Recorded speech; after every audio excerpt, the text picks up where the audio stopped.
আমারে যে উহুদের ময়দানে দান দান শহীদ করে রক্তাক্ত করছে তুমি শোনো নাই? আমি যে 14 দিন পেটে ক্ষুধার তাড়নায় পাথর বাঁধছিলাম উম্মত, তোমার মনে নাই?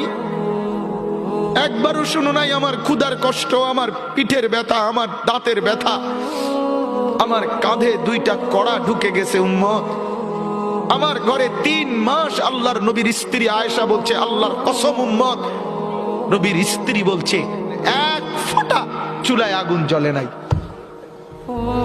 নওজোয়ান আপনারা বলেন বাপ, আজকে যাদের 1 বছর 6 মাস 2 বছর কোনদিন ফজরের নামাজ পড়েন না, দিনের পর দিন রাতের পর রাত যায়, এভাবেই 6 মাস, এভাবেই 1 বছর, এভাবেই 2 বছর, আপনি জানেনও না ফজরের ওয়াক্ত হয় কখন, ফজরের জামাত হয় কখন। মেরে মুহতারাম, আমার ভাই, আমার বন্ধু।